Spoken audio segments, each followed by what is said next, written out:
এই দেশে শুধু মুসলমানরা বসবাস করে না, হিন্দু, খ্রিস্টান, বৌদ্ধ ধর্মের লোকেরাও বসবাস করে।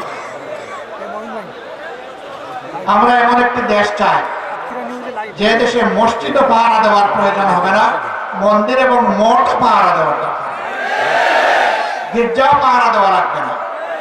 সকল ধর্মের লোকেরা তাদের আপন আপন ধর্ম তাদের মতো করে শান্তিতে নিরাপত্তার সাথে তারা পালন করবে। আলহামদুলিল্লাহ, আমাদের দেশটি সাম্প্রদায়িক সম্প্রীতির একটি চমৎকার বাগান, কিন্তু আমাদের বাগানে মাঝে মাঝে হুতুম পেঁচা ঢুকে পড়ে। এই হুতুম পেঁচাদের ব্যাপারে আমাদেরকে সতর্ক থাকতে হবে। আমরা এই সম্প্রীতি নষ্ট করতে দেব না। আমরা এমন একটি বাংলাদেশ গঠন করতে চাই যেখানে মানুষকে তার শিক্ষা কিংবা কাজের ধরন দেখে মর্যাদা দেওয়া হবে না, বরঞ্চ প্রত্যেকটা মানুষকে আশরাফুল মখলুকাত হিসেবে মর্যাদা দেওয়া হবে। আমার দেশের একজন পরিচ্ছন্নতা কর্মী, তিনিও আমার ভিআইপি। তারা যদি 3 দিনের জন্য তাদের কাজ বন্ধ করে, আমরা কেউ ঘর থেকে বের হতে পারবো। তাদের এই কাজ, কঠিন কাজ আমি করতে পারবো না। তারা কষ্ট করে এই কাজটা আমাদের করে দেন, আমি তাদেরকে সেলুট জানাই। কাঠ ও পিভিসি ম্যাটেরিয়ালের সংমিশ্রণে তৈরি আধুনিক আরএফএল উডিডো, কাঠের চেয়েও কঠোর। সে আমার ভাই, সে আমার বোন, সে আমার এই সমাজকে চালু রেখেছে। যে ভাইটি আমার রিক্সা চালিয়ে জীবন নির্বাহ করে, ও রিক্সা না চালাইলে আমি আমার কর্মস্থলে যেতে পারবো না, আমি তাকে সেলিউট জানাই। আমি দেখবো না তিনি রিক্সাওয়ালা, আমি এটাও দেখবো না তিনি একজন অতি সাধারণ কম শিক্ষিত মানুষ, আমি তাকে তার কাজের মর্যাদা দেব। এইভাবে সমস্ত মানুষ, মুটে মাঝি কুলি, যে যেখানে আমরা আছি, শ্রমিক, কৃষক, আপামর জনতা, বিভিন্ন পেশাজীবী, যার যার পেশায় তিনি মর্যাদা এবং দায়িত্ববোধের সাথে দায়িত্ব পালন করবেন ইনশাআল্লাহ। সেই সম্প্রীতির বাংলাদেশ যদি আমরা গঠন করতে পারি, তাহলে এই সম্প্রীতির বাংলাদেশকে রোকার সাধ্য কারোই থাকবে না। এই জন্য আমরা চাই জাতীয় স্বার্থে দল এবং ধর্মের ঊর্ধ্বে উঠে আমরা থাকবো এক।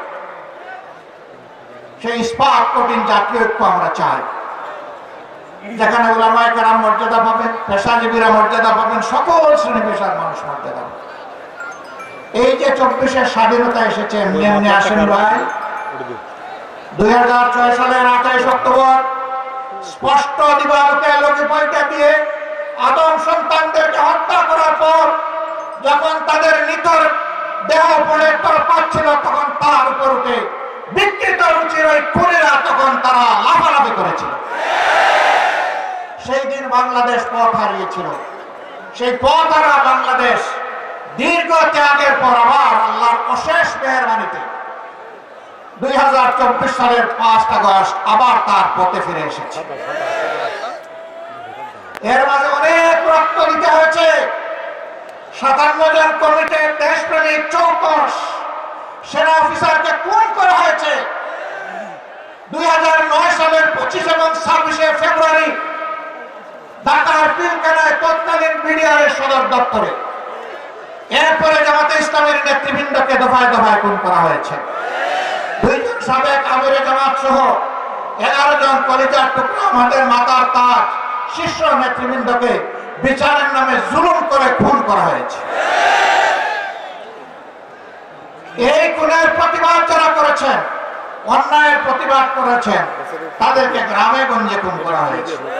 আগেই বলেছি, সবচেয়ে বেশি খুনের ঘটনা ঘটেছে সাতক্ষীরায়। তারপরে আপনাদের পার্শ্ববর্তী জেলা ঝিনাইদহে এইভাবে বিভিন্ন জায়গায় খুনের তাণ্ডব চালানো হয়েছে। ভাই ও বোনেরা, সর্বশেষ এই বছরে 1 জুলাই থেকে শুরু করে 5 আগস্ট পর্যন্ত খুনের বন্যায় বাংলাদেশকে ভাসিয়ে দেওয়া হয়েছে।